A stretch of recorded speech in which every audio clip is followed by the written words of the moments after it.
so today I will be doing my foundation collection, and I'm also rating them from best to worst. And yeah, I'm just gonna share everything that I have. Of course, this is gonna expand over time because I like to buy makeup and I review makeup on my channel and stuff like that, but as of right now, these are all the foundations that I have. The first two are not really foundations, they're foundation mixers. So these are the LA Girl Pro Color Foundation Mixing Pigments. So this white one right here will make any foundation lighter. It doesn't change the texture, it doesn't change anything about it. I don't know how it doesn't do that. And this one makes anything darker. This is in the shade Orange, I believe.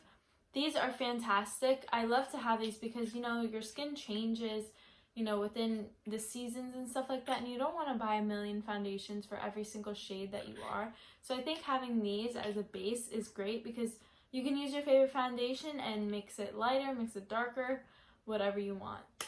Next up, I have the Glossier Skin Tints. I have two of these. I have it in the shade,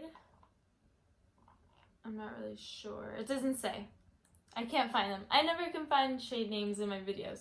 But anyways, these are great. These are extremely, extremely light coverage. So be aware. If you like full coverage, do not get this. It is not buildable. This is just a great skin tint for very natural makeup days, or like if you're going out in the sun and you want a little bit of coverage.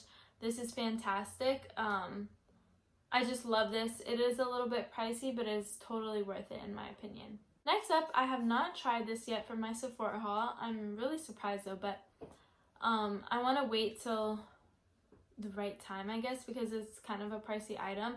This is the Drunk Elephant D-Bronze Anti-Pollution Sunshine Drops. Everybody loves this. I haven't seen one bad review on this, so I'm sure I'm gonna love it.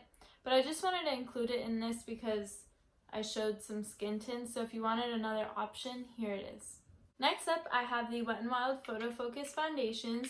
As you can tell, I have a lot of these because I love it. I use it on my clients all the time. I just adore this foundation. It's great. And it's really not that matte. It pairs with pretty much any powder I've ever used on it. It just looks fantastic. I think it's extremely good. I do not use it every single day, but it used to be my everyday foundation. I just tried new things and I replaced it. Next up, I have the Maybelline Fit Me Dewy Smooth Foundation. So I just tried this recently and maybe a few weeks ago, like 2 weeks ago. And I really like this. This is a good foundation. It has good coverage. Everybody likes a matte one. I have not tried it, but I'm obsessed with dewy skin. So of course I picked up the dewy one, but this is also one of my favorites. I have the AOA Studio Pro Wear Full Coverage Foundation.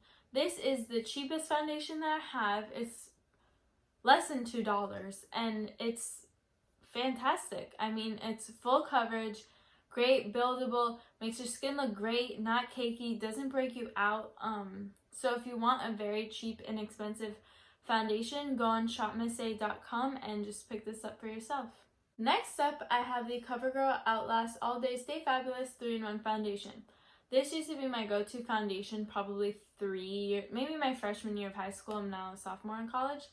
But this was my ish. Like, I loved this foundation. As you can tell, it's really dirty and stuff. It's pretty empty, but I've kept it. And I used this, I feel like, in a video maybe a few weeks ago. And I rediscovered how much I loved it.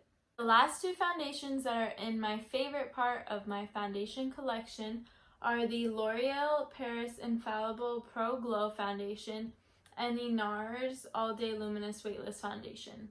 So I pair these two together only because this one's a little bit darker, but I feel like this is a good mixture.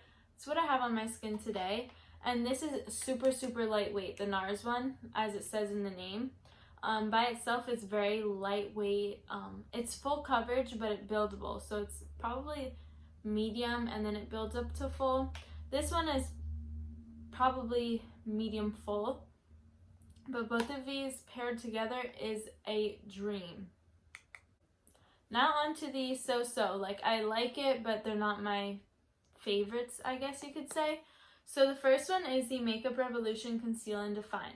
So the one thing I don't like about it is that it's this type of applicator. I feel like you waste a lot of product with this. You can't, like dig out or something like that.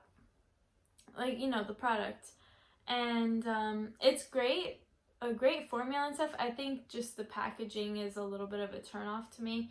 It's just kind of wasteful, and I don't like the how you have to have this and you put it on your skin. Like, I just don't think it's very sanitary either. Next up, I have the Maybelline Dream BB Fresh 8-in-1 Beauty Balm Skin Protector.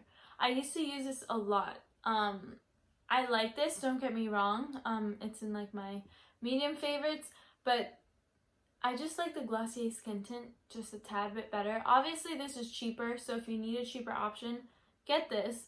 But I don't know, I just found other things that I liked a little bit more than this, but it is a great product. Next up, you're gonna see this little familiar thing. This is the dewy version of the Wet n Wild foundation, the photo focus one. Don't get me wrong, this is great, a great foundation. I just don't think it lasts very long. The L'Oreal one that I use every single day lasts so much longer than this one. I prefer the matte one over the dewy one, and that says a lot because I love, love, love dewy skin. But I will continue to use this. I will probably just use it more with a mattifying powder maybe, or maybe on a day where I know I'm not going to wear my makeup for as long. Next up, I have the LA Girl Pro Matte foundation. This is great too. It's just very full coverage, and I'm not really into that right now. I like a good amount of coverage, but for it to not look cakey. I'm not saying that this looks cakey, it just looks like you're wearing makeup. Next up, I used to use this foundation a lot as well. This is the Tarte Amazonian Clay Full Coverage Foundation. This is a great foundation, but you can tell that you're wearing makeup as well, but it's also buildable, so you don't have to use a lot. And yeah, I used to enjoy this a lot. It's not a bad foundation. I just, again, like I said a million times, I found things that I like better. These next two foundations are okay. I feel like they're better to mix with other foundations, and these are the JOA Truly Yours Natural Finish Drop Concealers. This is extremely liquidy. It comes with a dropper, which I don't mind, but on its own it looks okay, but when you mix it into maybe a more full coverage foundation, it kind of loosens it up and makes it more not sheer, but more blendable, I guess you can say, less like heavy, which I like about these, but on their own they're just okay. Now onto the foundations that didn't work for me. So this is the L'Oreal Infallible Pro Matte. I just didn't like how this sat on my skin. It looks good on my mom. My mom uses this, but I don't know. I just think it settles into lines and stuff like that. It's okay. I feel like if you mix it with something else, it would be better. But yeah, it really just didn't do anything for me. Next up, I have two of these. These are the Age Rewind Eraser Makeup little things. I love the concealer version of this, but the foundation is just not good. It doesn't really have that much coverage. It really just doesn't do anything for you, and I don't know what to say about this, honestly. Like, you don't get enough product out of it. It's just not effective. I think it's kind of a waste. I think you should just buy the concealer if you were to buy anything from this line. Last but not least, this is the Maybelline Fit Me Stick Foundations. I don't really like stick foundations, so maybe that's why. But again, I like the dewy look, and this is matte. But I haven't tried it with like a face oil. Maybe I should. But on its own, I really don't like it. It makes my skin look a little bit like crackly. I'm not really sure. Maybe it's just in my head, but maybe I should try it with a oil and let you guys know. Alright guys, thank you for watching. Please make sure to like, comment, and subscribe. I have all my socials linked down below, and I can't wait for you guys to see the rest of the series. I'm going to do this with all of my makeup, so get excited. Leave any requests down below, and I'll see you next time. Bye!